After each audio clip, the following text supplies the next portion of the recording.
ঘন কালো মেঘে ছেয়ে থাকবে আগামীকাল পশ্চিমবঙ্গ ও বাংলাদেশের বেশ কয়েকটি জেলা। তারই সঙ্গে আলিপুর আবহাওয়া দপ্তর জারি করে দিল সতর্কবার্তা। তো ইতিমধ্যে যেসব জেলাগুলির ওপরে থাকতে পারে আগামীকাল মেঘ বৃষ্টি, অর্থাৎ আপনার জেলাতে কি হালকা থেকে অতি হালকা বৃষ্টি হতে পারে কিংবা বজ্রবিদ্যুৎ সহ বৃষ্টি হবে, বিস্তারিত জানিয়ে দেবো এই ভিডিওটির মাধ্যমে। তো ভিডিওটি শেষ পর্যন্ত দেখার অনুরোধ রইল। আর এই ভিডিওটির মাধ্যমে বিস্তারিত জানতে হলে ভিডিওটি শেষ পর্যন্তই দেখতে হবে। তো চলুন আমরা বেশি কিছু না বলে সরাসরি আপনাদেরকে উপগ্রহ চিত্রের মাধ্যমে দেখিয়ে দেবো যে কাল কোন কোন জেলায় বৃষ্টির সম্ভাবনা থাকবে। তো চলুন আমরা সরাসরি উপগ্রহ মানচিত্রটি আমরা চলে এসেছি উপগ্রহ মানচিত্রের মাধ্যমে। তো সরাসরি এখান থেকে তোমাদেরকে দেখিয়ে দেবো যে আগামীকাল কোথায় কীরকম আবহাওয়া থাকবে। অর্থাৎ আগামীকাল সকালের মধ্যে কোথাও আবহাওয়ার অতটা বড়সড় পরিবর্তন দেখা দিবে না। অর্থাৎ আগামীকাল সকালের দিকের আবহাওয়া বেশ নর্মাল থাকবে, অর্থাৎ যেমন সম্ভবত সূর্য দেখা দিবে। তবে যদি আমরা একটু আগের দিকে যাই, অর্থাৎ 12টা 1টার দিকে যদি দেয়, তো আবহাওয়ার বড়সড় পরিবর্তন দেখা যাবে।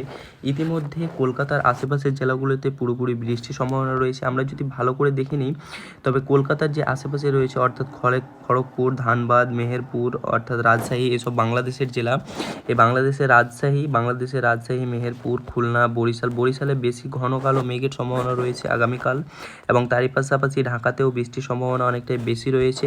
এবং আমাদের যদি পশ্চিমবঙ্গের কথা বলা যায়, তবে সিউড়ি, দুর্গাপুর এবং বাঁকুড়া এই 3 জেলায় বৃষ্টির সম্ভাবনা প্রচুর পরিমাণে রয়েছে। এবং পশ্চিমবঙ্গের ওপরের যে জেলাগুলি অর্থাৎ উত্তরবঙ্গের জেলাগুলিতেও বৃষ্টির সম্ভাবনা রয়েছে। তারই পাশাপাশি নলহাটি, দুমকা এইসব জেলাতেও বৃষ্টির সম্ভাবনা অনেকটাই বেশি রয়েছে। কাল দুপুরের মধ্যে ঘন কালো মেঘও আসতে পারে এবং মালদাতেও ঘন কালো মেঘ ছাওয়ার সম্ভাবনা রয়েছে অনেকটাই বেশি। এবং আমাদের যদি নিচের জেলাগুলি দেখে নিই, অর্থাৎ কলকাতাতে আমাদের অত বৃষ্টির সম্ভাবনা না থাকলেও হালকা থেকে অতি হালকা বৃষ্টির সম্ভাবনা রয়েছে আমাদের কলকাতাতেও।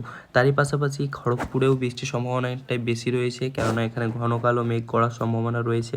তারই পাশাপাশি যদি আমরা ভালো করে আবার উপরের জেলাগুলো একটু ভালো করে দেখে নিই, অর্থাৎ আলিপুরদুয়ার এবং যেসব জেলাগুলি রয়েছে শিলিগুড়ি, আলিপুরদুয়ার, এসব জেলাগুলিতে তো অত বৃষ্টির সম্ভাবনা না থাকলেও কালকের মধ্যে অর্থাৎ শিলিগুড়িতে হালকা থেকে অতি হালকা বৃষ্টির সম্ভাবনা রয়েছে। তারই সঙ্গে দার্জিলিংয়ে তো ভারী পরিমাণে বৃষ্টির সম্ভাবনা রয়েছে আগামীকাল দুপুরের দিকে এসব জেলাগুলোতে ঘন কালো মেঘ ছাওয়ার সম্ভাবনা রয়েছে। আমরা যদি একবার রাতের আবহাওয়ার দিকে খবর দিই, অর্থাৎ আগামীকাল রাতের মধ্যে আবহাওয়ার বড়সড় আবার পরিবর্তন। অর্থাৎ আগামীকাল রাতে বৃষ্টির সম্ভাবনা আর থাকবে না। অর্থাৎ শুধুমাত্র এই যে দুপুরবেলায় যে মেঘটি, ঘন কালো মেঘটি আসবে, এই মেঘটির কারণেই এইসব জেলাগুলোতে বৃষ্টির সম্ভাবনা বেশি থাকবে। অর্থাৎ রাতের দিকে আবহাওয়া ঠান্ডা থাকবে এবং বৃষ্টির কোনো পূর্বাভাস নেই। তো আমি আরও একবার লাস্টেবার বলে দিচ্ছি কোন কোন জেলাতে বৃষ্টির সম্ভাবনা বেশি থাকবে, আপনারা ভালো করে দেখে নেবেন এবং নোট করে নিন। মালদা এবং তোমার এদিকে ধুলিয়ান, রাজশাহী বাংলাদেশের, এবং নলহাটি, সিউড়ি, দুর্গাপুর, বাঁকুড়া এবং আমাদের কলকাতায় যদি দেখে নিই, তো হালকা থেকে অতি হালকা সম্ভাবনা রয়েছে এবং খড়গপুর। পাশাপাশি যদি আমরা বাংলাদেশের দেখে নিই, তবে খুলনা, বরিশাল, তোমার কুমিল্লা, মেহেরপুর এবং রাজশাহী, ঢাকা এইসব জেলাগুলোতে বেশি থেকে বেশি পরিমাণে সম্ভাবনা রয়েছে বৃষ্টিপাতের। তো আমি আপনাদের এক নজরে দেখিয়ে দিলাম আগামীকাল কেমন আবহাওয়া থাকবে।